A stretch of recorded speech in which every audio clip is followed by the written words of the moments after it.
Good evening, and thank you for joining us for tonight's Ask 9 show. I'm Becky Phelps. And I'm Jim Mertens. This is my Ask. Haven't seen you since Halloween. Yes. Did you get all the candy that you wanted? I actually had a disappointing amount of candy. What? Too little or too much? Low amount Oh, of I'm candy so sorry. on Halloween. That's okay. I had plenty of... The weekend before, this is too much information. The weekend before I visited my friend, and she had bought, in preparation for Halloween night, Sure. a huge bag of candy. Mm-hmm. Giant. Just a variety? Just or? a variety, mostly like sweet stuff like Nerds or some sour candy, Okay. like more fruity flavors, less chocolate. Sure. Lots of that. And we put a dent in that bag the weekend before Halloween. So I did get my fill of Halloween candy, just maybe a little early. It's supposed to be for the kids.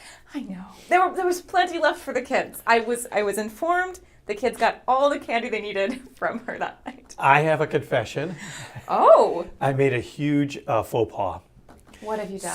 So trick-or-treating in Cedar Rapids was what, 4 to 8? 5 to 7? I think Cedar Rapids is dusk to... Yeah, whatever it was. I was at work, of course. Of course. Naturally. I left my porch light on. And you didn't have candy? Well, there was nobody at the house. I left the porch. You know what? Oh, you were working, of course. Yeah, and I always have the porch light on. Oh, it just is on. Jim. And okay, I was worried about that because I remember coming into work going, I left my porch light on. It gets worse. How could it? Well, it's got one of those like the big vinyl railing all the way around, and in one little area, the dog was escaping all the time, so I had a baby gate there. So I was talking to my neighbor across the street, and I said, how many trick-or-treats? She said, well, we got a couple. You know, they were older kids, because we don't have that young of a neighborhood, but there were kids that were coming by. I said, yeah, and a couple kids, they went up your stairs, but stopped. They never got to the top of the porch. And I said, it's because I have a baby gate there blocking them, and I left my light on. It feels so horrible. I feel horrible. I do. It's all right. I do. I think everyone's probably done that, where they have kind of forgotten, what the porch lights symbolize. There is a trick Oh my gosh. to trick-or-treating, and sometimes it's a faux pas. Sometimes it's like baby gate I'm on so the porch. to everyone on the west side of Cedar Rapids. Now I'm imagine so if you had sorry. left candy on the porch, I should. but then left you the couldn't. baby gate. Kind of an Olympic trial. Can you leap over? You get some candy. You have to work for the candy. Once again, I'm sorry. Totally unintentional. That's all right. I'm sure that the kids still got plenty of candy. They did. I am sure. I hope. Just not from my house. Did you have any Halloween candy? Did you snack on anything on Halloween? No. You said you're I think not I had a really little. huge candy I think I had some cake. Halloween cake. A little Halloween cake. Whatever floats your No, boat, it was a I spice guess. cake, I think, with a frosting. It was very nice. I treated Seasonally myself. appropriate. treated It's Christmas already. Spice cake. Don't right. ask me about holidays. Mine are all a little warped. Halloween under our belt. There you go. We have another big day coming up this week. It is election day throughout Iowa. It is the nonpartisan races. It is the school board races. It is city council races. It is bond issues.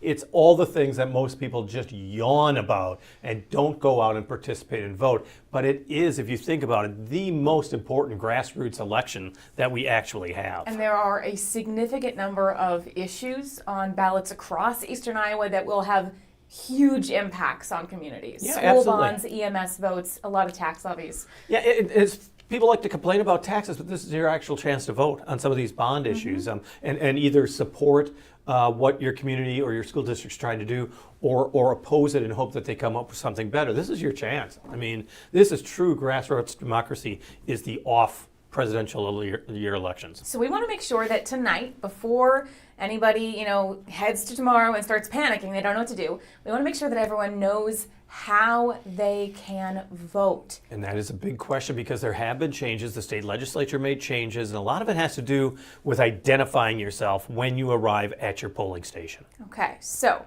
how do we vote?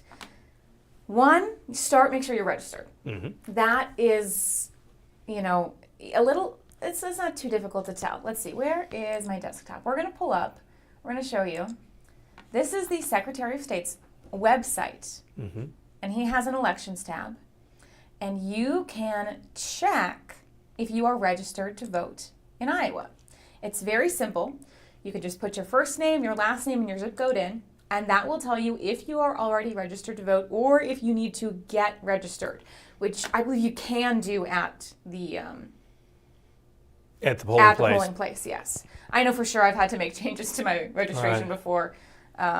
And to be honest, that's the other big thing, is to make sure that you double check. And I know there's special websites, and also you go to the auditor's office to find out where you do vote, because a lot of times, sometimes those places change, and people do get confused a little bit. So I mean, it's always, there you go, find my polling place, and it's so easy to find out where you're supposed to vote, and do that before heading out. I don't want you to be disappointed. Mine has changed. I think every time I've gone to vote, it's been at a very different place. You know, a church, a library.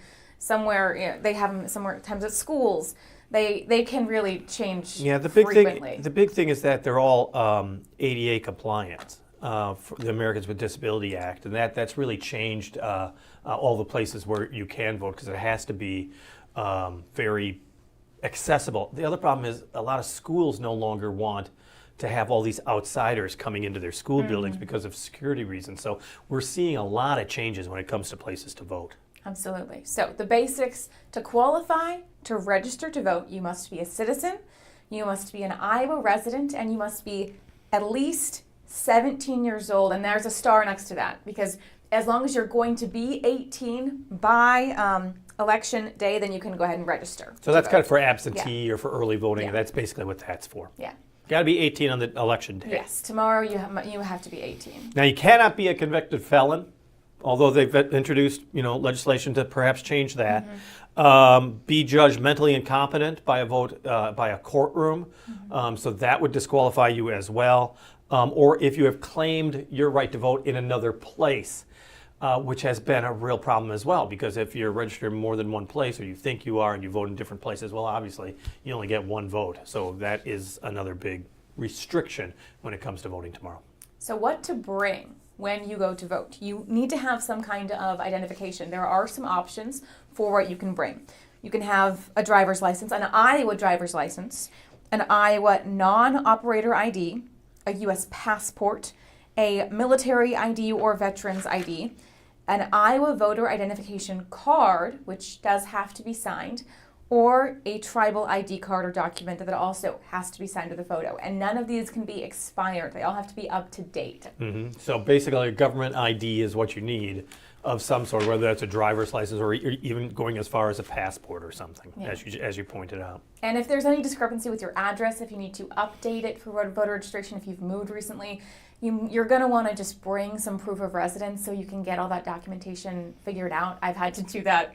Really? Yeah. I think a couple years ago, my license said I was in Marion, somewhere else said I was in Cedar Rapids, and I just had to get it all figured out just to make sure I could vote. And it didn't take too long, just maybe 5 extra minutes of filling out some extra paperwork, and they're good to go. But just in case, if you're not sure what your voter registration says, just bring some proof of residence.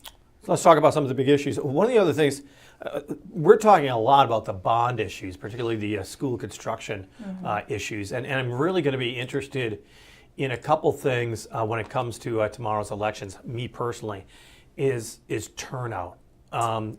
Traditionally, turnout is low. I was looking back. It's really hard to judge what turnout usually is, because I went back 4 years ago, which is the last time Cedar Rapids had a mayoral race, was 2021. It was 28% voter turnout in Lynn County. Not great. Not great. 28%. But the big thing is the casino question was on that ballot, so that might have brought a lot of people out. And also, it was a competitive mayor's race, of course. So 2023, 2 years ago, the turnout was about 24%. There's nothing really spectacular on that ballot in Lynn County. So we're looking at maybe a quarter of the registered voters, perhaps, that will be getting out to vote. So a quarter of the electorate is going to decide some of these bond issues, and that's a big deal.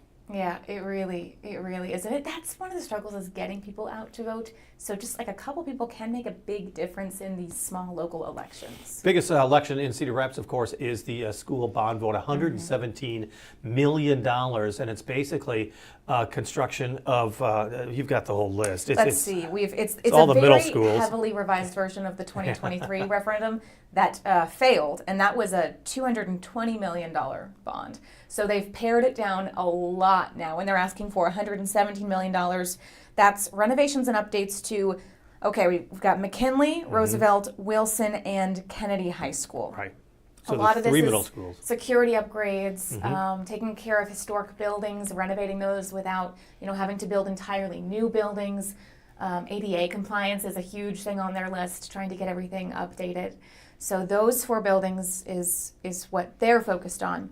Dubuque also has a school bond. Dubuque is looking actually at changing its middle schools. It has 3 of them right now. It wants to have 2, and by doing that, they want to close one of them and build on the site of one of them. So it would end up having, instead of 3 middle schools, it would be 2 middle schools, one of them a brand new one. That's the big change when it comes to Dubuque.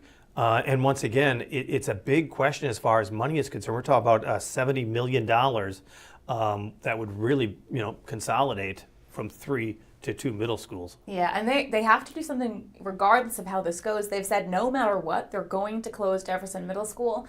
The bond will just decide the future of Roosevelt and Washington Middle School. So yeah, and they're saying, the aging buildings is basically what they're saying. And we did a story early last week when we talked about how many of these school districts are all asking for various types of bonds. There's about 41 districts just in eastern Iowa, I believe. wow. It's quite a few that have varying amounts that they're asking as far as bonds are concerned.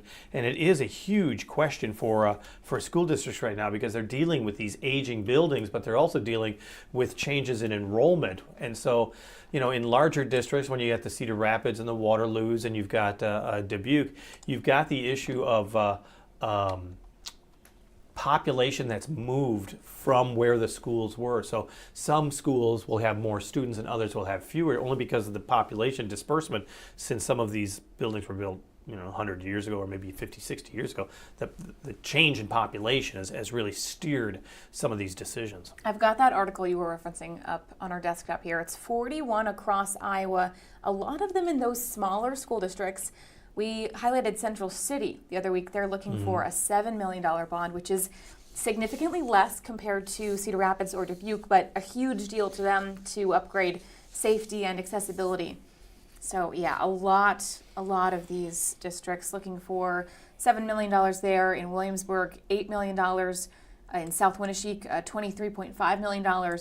A lot of districts looking for some kind of assistance from taxpayers. The other thing, we're also looking at LOSS, LOSS, which is the local option sales tax, LOST, sales tax issue, which is in Johnson County.